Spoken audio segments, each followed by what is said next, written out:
Avez-vous dans votre entourage une personne âgée que vous connaissez, qui s'est déjà cassé la figure, qui a fait une chute et qui ensuite a eu pas mal de soucis de santé suite à cette chute, ou peut-être que même vous êtes concerné, peut-être qu'un jour vous avez chuté et qu'aujourd'hui vous en payez encore les conséquences. Aujourd'hui en fait, si on prend l'exemple des personnes âgées, c'est vraiment un gros problème de santé publique. On considère qu'il y a à peu près 400 000 chutes de personnes âgées par an, 12 000 décès par an à cause de ces chutes.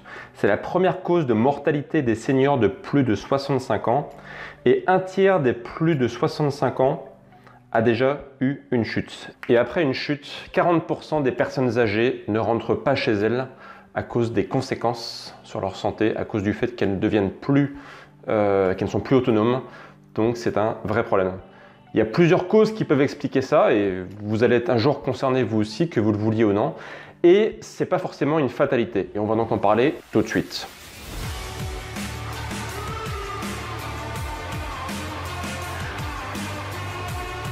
Juste avant de démarrer cette vidéo, je vais bientôt sortir un nouveau programme qui s'appelle le déclic. Ce déclic, ça va être fait spécialement pour les personnes qui ne pratiquent pas de sport, qui sont aujourd'hui sédentaires et qui sont conscientes qu'une activité physique, c'est important pour la santé. Et d'ailleurs, ne quittez pas car c'est le sujet de cette vidéo. Donc, si vous ne pratiquez pas de sport aujourd'hui et que vous souhaitez être prévenu dès que le déclic va sortir, eh bien, je vous laisse ici un petit lien où c'est aussi le premier lien de la description de la vidéo. N'hésitez pas à vous inscrire sur la liste d'attente. Vous serez prévenu dès que le programme est disponible. Aujourd'hui, la perte musculaire, c'est un problème qui est vraiment important et toutes les personnes sont concernées. Je dis bien tout le monde. Vous qui regardez cette vidéo, vous êtes aussi concernés, puisqu'on estime en fait que tous les 10 ans, eh bien, on perd une partie de notre masse musculaire qui est simple à retenir, à peu près entre 8 et 10%. Tous les 10 ans, pour simplifier, on perd 10% de notre masse musculaire. Donc entre 20 ans et 80 ans, eh bien, vous aurez perdu presque la moitié, plus de la moitié de votre masse musculaire. Je ne sais pas si vous vous rendez compte, entre 20 et 80 ans, vous allez perdre la moitié de votre masse musculaire. Ça, c'est un impact très fort sur votre santé.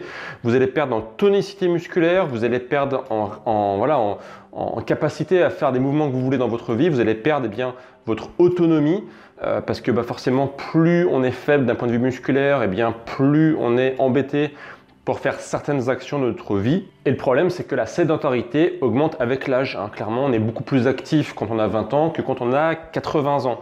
Et c'est souvent un cercle vicieux, c'est-à-dire que souvent, quand on vieillit, par exemple, on peut commencer à avoir des petites faiblesses. Ces faiblesses nous incitent à rester au calme, à pas trop en faire. Et le fait de rester au calme, de pas trop en faire, ça nous rend sédentaire. Et plus on est sédentaire, plus notre masse musculaire diminue, donc plus notre corps s'affaiblit, et donc, etc., plus on est dans ce cercle vicieux qui pose un gros souci pour la santé. Alors d'ailleurs, cette perte de masse musculaire avec l'âge, ça s'appelle la sarcopénie. C'est pas vraiment une maladie, c'est on va dire une sorte de symptôme naturel de la vieillesse, mais qu'on peut annuler en partie justement en prenant soin de son corps. La sarcopénie n'est pas une fatalité si jamais vous prenez soin de vous, comme je le dis souvent, si jamais vous prenez soin de votre santé. Ça implique de prendre soin aussi de votre corps. C'est pas que l'alimentation, c'est aussi l'activité physique. Vous pouvez diminuer drastiquement les effets de la sarcopénie, justement en travaillant sur vous. Donc justement, en introduction, je vous parlais des personnes âgées qui chutaient. Alors, il y a plusieurs facteurs qui expliquent pourquoi, lorsqu'on vieillit, justement, la possibilité de chuter augmente. Clairement, il y a beaucoup de facteurs. Néanmoins, un des principaux, pour moi, c'est justement la fonte de la masse musculaire. Moins vous avez de masse musculaire, moins vous pouvez être tonique, ça c'est évident. Et moins vous êtes tonique, plus justement, la moindre chute peut être fatale. Pour vous illustrer le fait que la fonte de la masse musculaire, ça pose vraiment un gros souci, une étude a montré que 65% des femmes de plus de 75 ans n'arrivent pas à soulever un poids de 4,5 kg. Je ne sais pas si vous vous rendez compte, 4,5 kg, c'est vraiment pas grand chose. C'est l'équivalent de 2 bouteilles d'eau, deux grosses bouteilles d'eau. La très grande majorité des femmes de plus de 75 ans n'arrivent pas à soulever un poids de plus de 4,5 kg. Donc après, il ne faut pas s'étonner que justement la moindre chute pose des gros soucis parce que quand vous avez peu de masse musculaire, eh bien, l'ensemble de votre corps peut beaucoup moins absorber les chocs. C'est clair que si jamais vous avez une bonne masse musculaire qui vous rend tonique, qui fait votre corps il est bien tenu, que vous avez beaucoup de répondants d'un point de vue musculaire, eh bien, vous pouvez mieux encaisser les chocs. Alors, comment s'en sortir? Eh bien, il y a deux grands axes importants à prendre en compte. Déjà, pour avoir une bonne tonicité musculaire, il n'y a pas 36 000 solutions, il faut faire travailler ses muscles. Vous ne pourrez pas avoir une bonne tonicité musculaire si jamais vous restez dans votre canapé à rien faire. Pour qu'un muscle il soit efficient, comme on dit, pour qu'il soit vraiment efficace, il faut le faire travailler. Donc si jamais vous souhaitez avoir des muscles qui vieillissent comme il faut avec l'âge, si vous souhaitez vieillir en bonne santé, si vous souhaitez avoir votre corps qui réponde toujours quel que soit l'âge, si vous souhaitez garder votre autonomie même en vieillissant, vous allez devoir construire du muscle parce que de toute façon, quoi qu'il arrive, avec l'âge, vous allez avoir déjà de base une fonte de la masse musculaire. Donc vous pouvez contrecarrer ça, vous pouvez empêcher en partie la fonte musculaire justement en prenant soin de vos muscles. Donc comment faire concrètement? Il y a deux choses. Première chose, ça va être l'exercice plutôt lent, plutôt légèrement cardio, comme la marche à pied, comme même si vous pouvez, la course à pied, ça c'est vraiment des choses très basiques. Mais si jamais vous pouvez déjà faire un peu de marche, de la marche rapide, ça peut être un intermédiaire, c'est déjà très bien. Mais ce n'est pas du tout suffisant. Il faut savoir que la marche et la course, ça permet effectivement de faire travailler le corps, le cœur. Ça permet aussi de faire travailler les membres inférieurs. Un petit peu les membres supérieurs quand on bouge les bras, etc. Mais clairement, vous n'allez pas ici avoir une activité qui développe vos muscles. Et donc, vous allez devoir derrière travailler sur vos muscles. Donc, la meilleure chose à faire, c'est faire des exercices de résistance musculaire. Résistance musculaire. Qu'est-ce que c'est?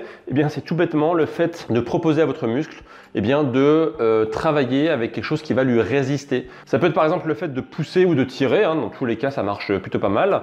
Et ce qu'il va vraiment faire, c'est travailler avec un peu de poids. Donc ça peut être votre poids de corps par exemple.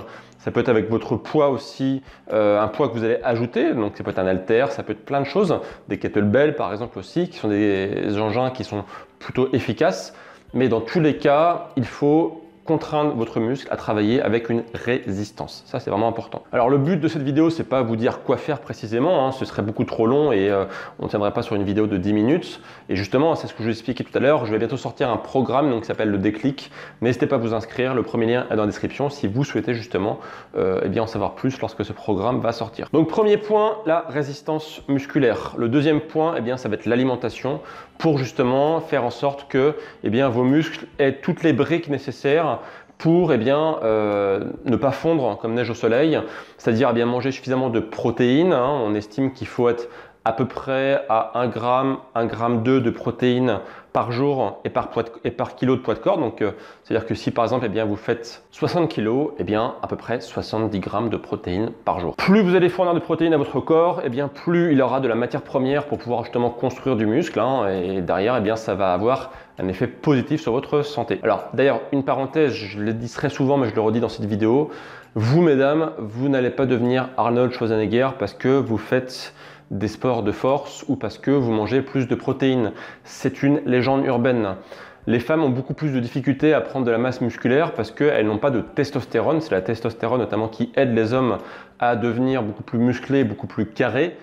Les femmes ayant très peu de testostérone, dans l'ensemble c'est compliqué, à part bien sûr quelques exceptions. Donc ne vous inquiétez pas, en faisant des sports de force, vous allez au mieux développer votre silhouette, avoir une silhouette plutôt agréable, plutôt jolie à voir, mais vous n'allez pas devenir carré. Fin de la parenthèse. En complément de l'alimentation, certains compléments alimentaires peuvent aider, comme par exemple la vitamine D et les oméga 3. Vitamine D notamment qui permet d'avoir un corps en bonne santé, j'en parle très souvent sur cette chaîne.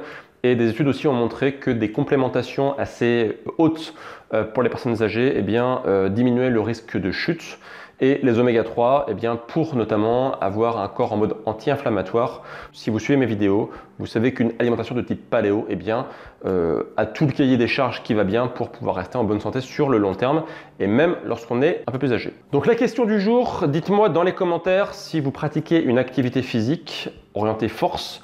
Je dis bien ici fort, c'est-à-dire que si vous faites travailler vos muscles régulièrement, dites-moi dans les commentaires, ça m'intéresse. Je voudrais en savoir plus à ce sujet. Pensez à vous inscrire au déclic si jamais aujourd'hui vous ne faites pas d'activité physique. Et n'hésitez pas d'ailleurs à partager cette vidéo à quelqu'un qui serait intéressé de démarrer une activité physique en partant de zéro. Justement une activité physique qui va lui permettre de reprendre la main sur son corps, de pouvoir diminuer les risques de vieillir en mauvaise santé et de minimiser les risques de la sarcopénie. N'hésitez pas à partager cette vidéo à quelqu'un qui pourrait être concerné. N'hésitez pas à laisser un petit pouce bleu aussi si vous avez aimé cette vidéo. Et moi, je vous retrouve demain pour une prochaine vidéo. Et d'ici là, bien sûr, prenez soin de vous. Ciao, ciao!